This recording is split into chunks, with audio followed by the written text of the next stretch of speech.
የተከበራችሁ አድማጮቻችን አሁን ደግሞ ወደ አሜሪካ በስልክ መስመራችን በመጓዝ እዛ ከሚኖረው ደጋረገ መላሹ አባተ ጋር በወቅታዊ ጉዳዮች ቃለ ምልልስ እናካሂዳለን። ደጋረገ እንዴት አለ? እንዴት አመሸህ? እግዚአብሔር ይመስገን። እንዴት አደርክ ነው? ከኛ ጠዋት ነው። ሰላም አመሻችሁ። ሻባሻሎም ብለናል። እንግዲህ እኛ ዓርብ ጠዋት ነው። እናንተ ጋር ዓርብ ጠዋት ነው ዛሬ? አሁን ዓርብ ጠዋት ነው። አሁን ከጠዋቱ 3:42 ያሳየኛል። ማን ነው ከ9:42 ከጠዋቱ። በግዛቶች ይለያያል አይደል? ጠዋት ማታ እንደዚህ የሚሆንበት ሰዓታትም የሚቀያየሩበት ሁኔታ አለ። አዎ ይለያያል። 3-4 ሰዓት 2 ሰዓት 1 ሰዓት የሚለያይ ከቦታ ቦታ አለ። ጥሩ እንግዲህ እንዴት አረፈድክ ነው የምንል አይደል? በእናንተ ቋንቋ አሁን እንደዛ ነው። ሻባት ሻሎም ብለናል። እንግዲህ ለሁላችንም እሱ ያገለግላል። ጥሩ ደጋረገ፣ በጣም ነው የምናመሰግን። አሁን እንግዲህ ያው የወቅታዊ ሁኔታ ታውቀዋለህና የአሜሪካን አቋም እንዴት ነው? የመንግስትን ሁኔታስ እንዴት ይመለከቱታል? አሜሪካውያን በጣም ባንክሮ ነው እየተመለከቱት ያሉ። እንግዲህ ያው እንደምታውቀው ጦርነት የማይፈልግና ጦርነት የሚፈልጉ ሰዎች አሉ። ኢራን ለአሜሪካ በጣም ስጋት መሆኗን የሚያምኑ ሰዎች አሉ፣ ፖለቲከኞች ማለት ነው። እንደገና ደግሞ ኢራን አሁን አሜሪካ መግባት የለባትም የሚሉ ሰዎች አሉ። ይሁን እንጂ ያው እንግዲህ ከቀናት በፊት እንደምታውቀው ፕሬዚዳንት ዶናልድ ትራምፕ ውሳኔ ወስነዋል። የወሰኑት ምንድን ነው? ኢራን ለአሜሪካ ስጋት መሆኗን እና ነገር ግን ለዲፕሎማሲው 2 ሳምንት የሚሆን ጊዜ ሰጥቻለሁ ብለዋለኝ። አሜሪካውያን ባንክሮ ነው እየተከታተሉት ያለ ይህን የመካከለኛውን ምስራቅ ሁኔታ በእስራኤልና በኢራን መካከል እየተደረገ ያለውን ጦርነት በጣም በቅርበት ነው እየተመለከቱት ያለ። አሁን እንግዲህ ያው አሜሪካ ሙሉ ድጋፏን እያደረገች ነው እንደምናውቀው። ግን በአንድ በኩል ደግሞ ከጦርነቱ ትቀላቀላለች ሲባል 2 ሳምንት የማሰቢያ ጊዜ የሚሰጡበት ሁኔታ አለና በአሜሪካ ሕግ እንደው አገሪቱ ጦርነት እንድታውጅ ሌላ ሀገር እንድታጠቃ የሚፈቅድ አጋጣሚ ያለው ለፕሬዝዳንቱ ለማወጅ?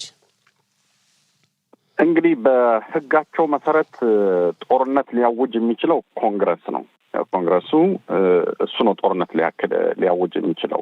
ሆኖም ግን ፕሬዚዳንቱ የአሜሪካ ግዛቶች ወይም ጥቅሞቿ ደህንነታቸው አደጋ ላይ በሚወድቅበት ጊዜ ፕሬዚዳንቱ አስቸኳይ ምላሽ ሊሰጥ ይችላል እና እንግዲህ ይሄ አሁን የምናየው አሜሪካ ሙሉ በሙሉ አቅሟ እግረኛዋን ይዛ ከዚህ በፊት በአፍጋኒስታን እና በኢራቅ እንዳደረገችው ወደዛ አይደለም የምትሄደው። እየተጠየቀ ያለው ምንድን ነው? እስራኤል እየጠየቀች ያለችው አሜሪካ ብቻ ያላት B1 ወይም ደግሞ B2 በሚባሉ የአሜሪካ ቦምብ ጣዮች ሊወድቅ የሚችል 30,000 ፓውንድ የሚመዘን ትልቅ ግዙፍ የሆነ ተራራ ሊንድ የሚችል ፎርጎ በተባለው የኒኩለር ጣቢያ ላይ እንዲጣል ነው እንግዲህ ያን ፈንጂ እየተጠየቀ ያለው። ነገር ግን ሰጠኝ ወንድሜ አንድ ነገር ልነግርህ የምችለው ትናንት እዚህ ትልቅ ውይይት ነበር። እሱ ምንድን ነው? አሜሪካ መጠነኛ የሆነ የኒኩለር ቦምብም ልትጥል ትችላለች የሚል ነገር ተነግሯል። ይህም የአሜሪካን የዋይት ሀውስ ሰዎች ወይም የነጩ ቤተ መንግስት ቃል አቀባይ ሰዎች ተጠይቀው ሲናገሩ ሁሉም ነገር ጠረጴዛ ላይ ያለ ምርጫችን የኛ ነው የሚል ምላሽ ነው የሰጡት እና ምናልባት ያነ ብቻ ሳይሆን በኒኩለር መሳሪያም ሊመታ ይችላል ያነ። ዋው እንግዲህ የከፋ ነገር ከመጣ ማለት ነው የኢራን ጉዳይ እጅ ካልሰጠች የዛ አይነት ሁኔታ ሊኖር እንደሚችል ነው አሁን እየነገርከን ያለና አሁን ህዝቡ አለ፣ መገናኛ አውታሮች አሉ። ብዙ ጊዜ አሁን ሰሞኑን የዓለም መገናኛ አውታሮችም የኢራንና እስራኤልን ጦርነት ነው በስፋት የዘገቡበት ሁኔታ የተመለከትነው እና በአሜሪካ የመገናኛ አውታሮች እንዴት ነው የተሰጠው ሽፋን? እንዴት ነው መጀመሪያ ጦርነቱ ከመጀመሩ በፊት የአሜሪካ የመገናኛ አውታሮች እንደ CNN ያሉት እንደውም እስራኤል ጥቃት እንደምትፈጽም መረጃው አለን ሲሉ ነበርና ያሉት ነው የሆነ። አሁን ምን እያሉ ነው? የሚቀርቡ ዘገባዎች ምን ይመስላሉ? ዘገባ ሽፋኑ በጣም የሚገርም ነገር ነው። በጣም ሁሉንም ሚዲያዎች ስትመለከት ሌላ ስራቸውን ትተው ኢራንና የእስራኤል ጦርነት ላይ እንዲሁም የአሜሪካ ውሳኔ ላይ ፎከስ ያደረጉ ነው የሚመስለው።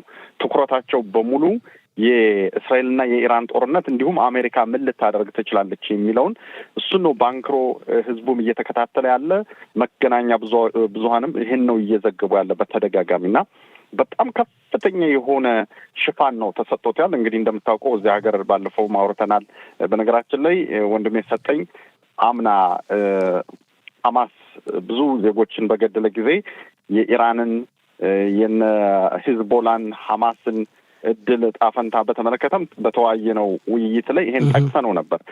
የመጨረሻ ላይ ይሄ ሊሆን እንደሚችል የእባብ ራስ የሆነችው ኢራን ወደ እሷም ሊመጣባት እንደሚችል ጦርነቱም እየሰፋ እንደሚሄድ አውርተን ነበር። እንግዲህ ያን ቃለ ምልልስ ዞር ብሎ መመልከት ማዳመጥ ይቻላል ማለት ነው። ኢራን በአሁኑ ሰዓት በአሜሪካውያን ዘንድ ከፍተኛ የሆነ መዋያ ነች። ትልቅ ርዕስ ነች። ምን ልታደርግ ትችላለች? እጅ ስጡ ብለዋል ዶናልድ ትራምፕ። ታሪካዊ ሆኖ ከዚህ በፊት አሜሪካ በጃፓን ላይ የኒውክሌር ጦር መሳሪያ ከመጠቀሟ በፊት እጅ ስጭ ብላት ነበር ጃፓንን እና ተመሳሳይ ታሪክ ሊፈጠር ነው ወይ የሚል ጥያቄ እየተነሳ ነው። ምንም ይሁን ምን ግን አሜሪካ ልክ እንደ እስራኤል ሁሉ ኢራን የኒውክሌር ጦር መሳሪያ መታጠቅ የለባትም የሚል አቋም ነው ያላት። ይሄ ደግሞ የዶናልድ ትራምፕ የፕሬዚዳንት ዶናልድ ትራምፕ አቋማቸው ነው።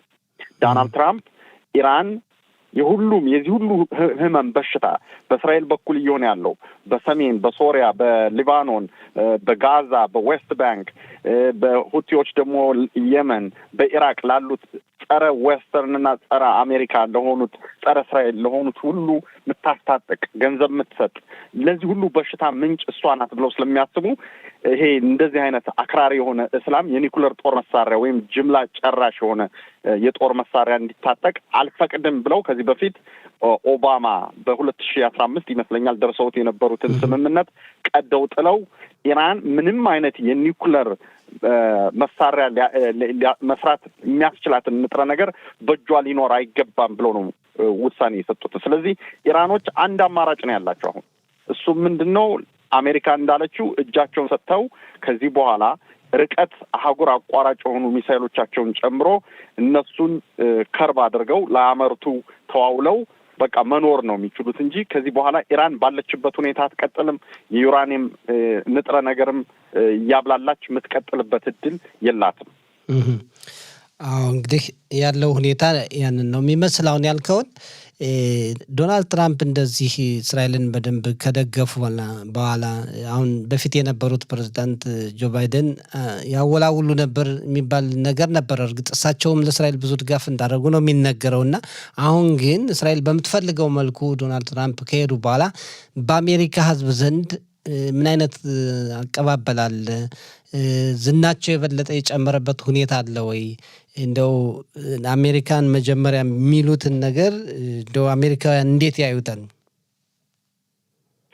አዎ ምን መሰለህ፣ ይህንም እንደገና አሁንም ወደ መጀመሪያው ቃለ ምልልሳችን የአሜሪካ ምርጫ በተመለከተ ጊዜ ከዚህ በፊት ታስታውስ ከሆነ አብዛኛው የአሜሪካ ሕዝብ ዶናልድ ትራምፕን መደገፉ አይቀርም በኢኮኖሚ ሁኔታ ባለው ተስፋ መቁረጥ በባይደን አስተዳደር የሚል ከዚህ በፊትም አውርተን ነበር። እሱንም በተመለከተ ዶናልድ ትራምፕ በአብዛኛው ሪፐብሊካን ምናልባት በ30 እና 40 ዓመት ታሪካቸው ያን ያህል ድምፅ አግኝተው በማያውቁበት ደረጃ ነው የተመረጡት። ሁሉም በሚባል ደረጃ ኢቭን ደግሞ በተለምዶ ገለልተኛ የሚባሉ ስቴቶች አሉ። እነሱን ድምፅ ሁሉ አሸንፈው ነው የመጡና እንግዲህ እሳቸው የአብዛኛውን የብዙሀንን ድምፅ ይወክላሉ ተብሎ የተመረጡ ናቸው። እሳቸው ይሄ የሚወስኑት ውሳኔ የህዝብ ውሳኔ ነው የሚሆነው። ማለት አሁን ያቀባበሉ ሁኔታ አንዳንድ መሪዎች የሆነ እርምጃ ሲወስዱ ከፍ የሚሉበት ሁኔታ አለ። እርግጥ ዳግመኛ የመመረጥ እድል ባይኖራቸውም እንዲያው አሜሪካውያን የሚፈልጓቸው ፕሬዝዳንት ሆነዋል ወይ? አሁን ዶናልድ ትራምፕ አሜሪካ የሚፈልጓቸው ፕሬዚዳንት ናቸው። በእርግጥ እንግዲህ እንደምታውቀው በእናንተም ሀገር እንደሚደረገው የግራ ክንፍ የቀኝ ክንፍ የሚባል አለ። የተሸነፉት አካላት ደስተኛ ላይሆኑ ይችላሉ። በጣም በከፍተኛ ውርደት በሚያመጣ መልኩ ነው ለፓርቲያቸው ምናልባትም ለሚቀጥለው ምርጫና ከዛም በኋላ ጉዳት የሚያደርስ ሽንፈት ነው የተሸነፉ ዲሞክራቶቹ እና በዚህ ደስተኛ ያልሆኑ ሰዎች ሰበብ እየፈጠሩ ተቃውሞ የሚያደርጉበት አለ። ለምሳሌ አሜሪካ በአሁኑ ሰዓት ወረቀት የሌላቸውን የመኖሪያ ፈቃድ የሌላቸውን ሰዎች እና በህገ ወጥ ገቡ የምትላቸውን ወደ ሀገራቸው ታባረራለች። ይህን የሚቃወሙ ሰዎች አሉ። የእስራኤልና የኢራንን ጦርነት የሚቃወሙ አሉ። ግን በቁጥር ደረጃ ስታያቸው ቫስት ማጆሪቲ አብዛኛው የዶናልድ ትራምፕ ደጋፊ ነው ማለት ትችላለህ እና እሳቸው የሚያደርጉት ነገር ተቀባይነታቸውም እውነት ለመናገር ከዚህ በፊት ከነበሩ ፕሬዚዳንቶች ጋር ሲነጻጸር ከፍተኛ ኢቭን በተቃዋሚ ጋዜጦችና በእነሱ መመዘኛ እንኳ ከፍተኛ የሆነ ውጤት ነው እያገኙ ያሉት። ሌላው የማህበረሰብ ክፍልስ እንግዲህ አሜሪካ ውስጥ የሚኖሩ ከብዙ ሀገራት የሄዱ ዜጎች ናቸው እና የመከፋፈል ሁኔታ ወይም ተቃውሞ የመውጣት ሁኔታ ደግፎ የመውጣት ሁኔታ አለ ወይስ የተረጋጋ ነው? ብዙ ባይባልም በተወሰነ ደረጃ ሙስሊም ሀገራት የመጡና በተለምዶ ጸረ እስራኤል አቋም ያላቸው እነዚህ መፍቀረ ሐማስና መፍቀረ ጽንፈኛ እስላም የሆኑ ሀገራት ለምሳሌ ከአረብ ሀገራት የመጡ ለምሳሌ እነዚህ አክራሪ የሚባሉትን ድርጅቶችን የሚደግፉ ሰዎች ወይም ደግሞ በጣም ፋር ሌፍት ወደ ግራ በጣም ግራ ክንፍ የሆኑ ሰዎች እነሱ አልፎ አልፎ ብዙ ባይባልም ሰላማዊ ሰልፍ ሲያደርጉ ይታያል። ከቀናት በፊትም እንደዚሁ ፕሬዚዳንት ዶናልድ ትራምፕ ውሳኔ ይወስናሉ በተባለበት ቀን በዋሽንግተን ዲሲ እና በኒውዮርክ የተወሰነ ሰልፍ አድርገው ነበር። ግን እዚህ ግባ ነው የሚባል አይደለም። ጥሩ። እንደው ማጠቃለያ ካለ? ማጠቃለያ እግዚአብሔር የእስራኤል አምላክ እንግዲህ ጠላቶቿን ያጥፋ። እውነት ለመናገር እግዚአብሔር ነው እየተዋጋላት ያለ እንጂ ያቺ ሀገር በእሱ አቅም በዛች በእስራኤል አቅም አይደለም። ይሄ ሁሉ ተአምር ከዚህ በፊት እንደሰማ ነው እየሆነ ያለ እና እግዚአብሔር ከህዝባችን ጋር ይሁን፣ ህዝባችን ይጠብቅ። ጸሎት እናደርጋለን። ዘመዶቻችን፣ ወገኖቻችን በርቱ፣ ተበራቱ ነው የምንል። እንግዲህ አንዳንድ ጊዜ ያው ጠላትና አለን ከግብጽም ኤርትራ ባህር ባልተከፈለ ጊዜ ባህሩ ጋር በደረሱ ጊዜ የግብጽ ንጉስ የነበረው ፈርዖን ሰራዊቱን አስከትሎ በመጣበት ጊዜ ለተወሰነ ጊዜ ህዝበ እስራኤል ተጨንቀው ነበር። ነገር ግን ባህር ተከፍሎ ነው ያለፉት። ጠላትም እዛ ሰጥሞ ነው የቀረ። ስለዚህ ለትንሽ ጊዜ መፍራት መደንገጥ ይኖራል። ግን እግዚአብሔር ከእናንተ ጋር ነው። አይዟችሁ ለማለት ነው ወንድሜ ሰጠኝ። ማጠቃለያ እሱ ነው የሚሆነው።